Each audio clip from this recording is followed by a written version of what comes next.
কাম কৰিব খুজিছো we want to identify few revenue circle সেই revenue circle বিলাকত মাটি কিনা বেচা অকল 1951 চনত অসমত থকা মানুহে কৰিব পাৰিব সে ঢিং revenue circle ৰূপহী revenue circle আমি যেতিয়া আইডেন্টিফাই কৰিম জনিয়া revenue circle কলগেছিয়া revenue circle এই revenue circle বিলাকত মাটি কোনে কিনা বেচা কৰিব যাৰ 51 চনত অসমৰ ভোটাৰ লিষ্টত বা অসমৰ নাগৰিক পঞ্জীত নাম আছে এই আইনখনো আমি মাৰ্চত আনিম বলিষ্ঠ সাহসী আইন কিন্তু মই আগতে কৈ যোৱাৰ দৰে যে যিমান কৰিব লাগে গুটেখিনি কৰি লম এইটোৱে মোৰ সংকল্প যে 26 চনৰ আগতে সকলোখিনি কাম আমি কৰি লব লাগিব Jamunamukh revenue circle can be identified যে ইয়াত অকল 51 চনত জন্ম হোৱা মানুহে মাটি কিনা বেচা কৰিব পাৰিব থাৰ্ড গোৱালপাৰা জিলাত অবিভক্ত গোৱালপাৰা জিলাত শিডিউল ট্ৰাইবৰ মাটি অকল শিডিউল ট্ৰাইবে কিনিব পাৰিব শিডিউল কাষ্টৰ মাটি অকল শিডিউল কাষ্টে কিনিব পাৰিব ওবিসিৰ মাটি অকল ওবিসিয়ে কিনিব পাৰিব এই ধৰণৰ কেইবাখনো ইম্পৰ্টেন্ট ৰাজহ আইন মিছন বসুন্ধৰা ৰূপায়ণৰ সময়ছোৱাতে আমি অসমত অনুমোদন কৰাৰ বাবে আমি সিদ্ধান্ত লৈছো ৰেভিনিউ সাৰ্কেল অফিচাৰ বিলাকে সকলোৱে আমাৰ সৰকাৰৰ স্পিৰিটটো অনুভৱ কৰিব লাগে মণ্ডল জুনে নহক লাট মণ্ডল জুনে নহক সৰকাৰৰ কাম কৰাৰ স্পিৰিটটো ৰেভিনিউ সাৰ্কেল অফিচাৰ সকলে বুজিব লাগে আমি যদি জাতিটোক আজি ৰক্ষা কৰিব নোৱাৰো আমাৰ জাতিটোক আমি আৰু কেতিয়াও ৰক্ষা কৰিব নোৱাৰো এই কথাটো আমি সকলোৱে হৃদয়ত আমাৰ হৃদয়ত আমি সকলোৱে সংৰূপণ কৰি ল'ব লাগে অসমৰ বুৰঞ্জীৰ এটা ক্ৰিটিকেল পিৰিয়ডত আমি সৰকাৰত কাম কৰিব আহিছো আৰু এই সময়খিনিয়ে আমাক প্ৰমাণ কৰিব যে আমি জাতি হিচাপে জীয়াই থাকিব পাৰিম নে নোৱাৰিম বিষয় এগ্ৰিকালচাৰ প্ৰডাকশন কমিশনে উল্লেখ কৰিছে অসম চুক্তিৰ 6 নম্বৰ দফাৰ ৰিকমেন্ডেশন অনুসৰি we have to identify core agricultural land etia ami land reclassificationor karone sobok ami onumodon dim kino november ba marchot ami ain ekhon pass korim je core agriculture land ami reclassificationor karone onumoti nidiu etia apunaluke gaawat sabo edukhor krishi bhumi মাজত এজনে গৈ ইটা ভাটা এটা কৰি দিছে তাৰ ফলত আন ব্যক্তিসকলে তেওঁলোকৰ মাটিত খেতি কৰিব নোৱাৰা অৱস্থাত হৈছে ডিসি সকলক আমি খুধু বলে স্যাৰ ইটা ভাটাটো বাবা কিয় কৰিব দিলে আপোনালোকে অনুমতি কিয় দিলে বলে তেওঁৰ মেয়াদী পট্টা আৰে ভাই মেয়াদী পট্টা হল কিয় দিলে বলে স্যাৰ ৰিক্লাসিফিকেশন কৰি লৈছে এটা ডিসি সকলৰ হাতত কোনো ব্যৱস্থা নাই যে আমি ইটা ভাটাটো খুলিব নিদিও এতিয়া যেতিয়া কোৰ এগ্ৰিকালচাৰেল ল্যান্ড আমি প্ৰটেক্ট কৰিম ডিসি সকলে ক'ব পাৰিব যে দিস ল্যান্ডস কামস আন্ডাৰ কোৰ এগ্ৰিকালচাৰেল ল্যান্ড আৰু ইয়াত আমি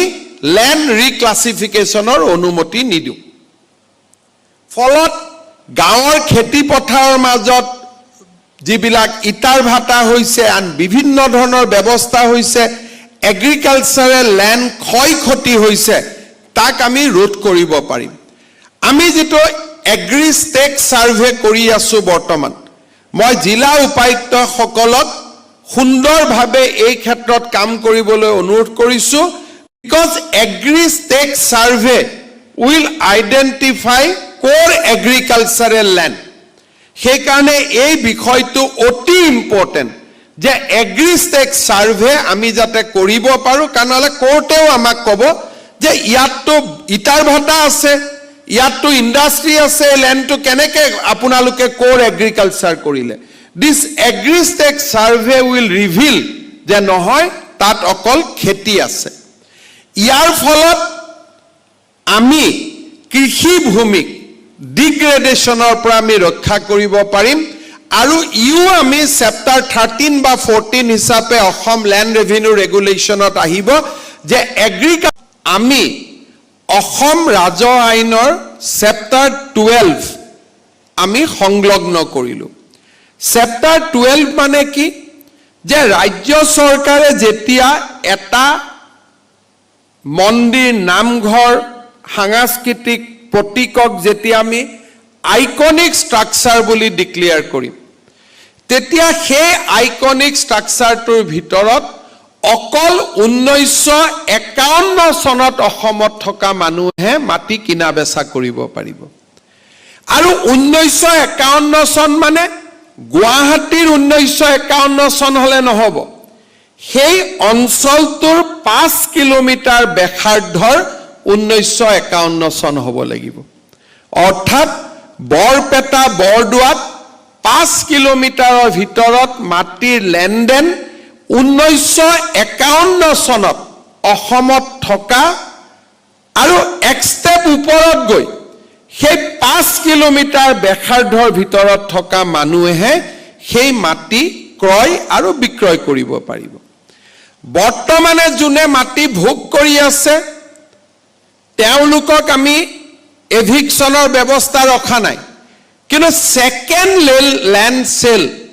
তেওঁলোকে যেতিয়া দ্বিতীয়বাৰ কাবাক মাটিটো বিক্ৰী কৰিব খুজিব সেই 5 কিলোমিটাৰ ব্যাসাৰ্ধৰ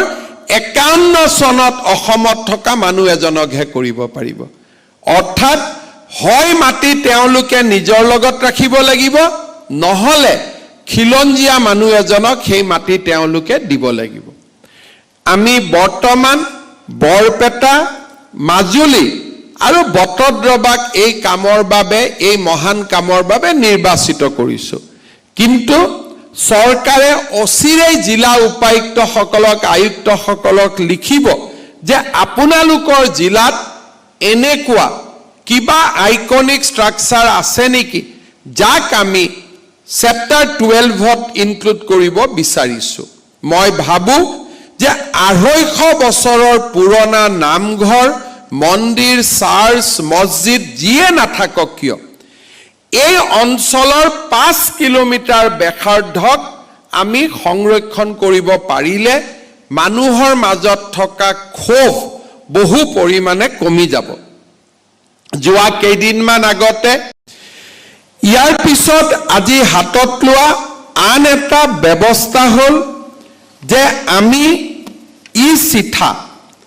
অৰ্থাৎ এটা ভূমিৰ হিষ্ট্ৰী যে 50 বছৰ আগত মাটিটো কাৰ আছিল কাৰ পৰা মাটিটো কালৈকে আহিল সেকেন্ড কাৰ্টাত আহিল থাৰ্ড কোৰ পৰা আহিল ফোৰ্থ কোৰ পৰা আহিলে এটা মাটি কিনাৰ আগতে ৰাইজে ই চিঠা ধৰিত্ৰী পোৰ্টেলৰ পৰা ল'ব পাৰিব ইয়াৰ ফলত যিজন ব্যক্তিয়ে মাটি কিনিব বিচাৰিব তেওঁলোকে 3 নম্বৰ 4 নম্বৰ মালিক গৰাকীক গৈ খুধিব পাৰিব যে আপোনালোকে সঁচাকৈ মাটিটো বিক্ৰী কৰিছিলে নে নাই বহুত ক্ষেত্ৰত ফাৰ্স্ট সেলাৰ সেকেন্ড সেলাৰ থাৰ্ড সেলাৰ ফোৰ্থ সেলাৰৰ পৰা আমি মাটিটো কিনিছো সেকেন্ড আৰু থাৰ্ড সেলাৰজন ভুৱা যেতিয়া ই চিঠা আমাৰ হাতত থাকিব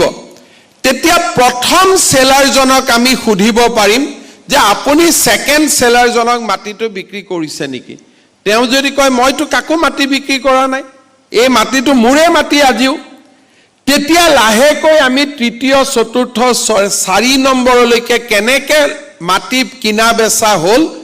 তাক এটা আমি ডিসি বা ভূমি অধিকাৰীৰ ওচৰত আমি আহি ক'ব পাৰিম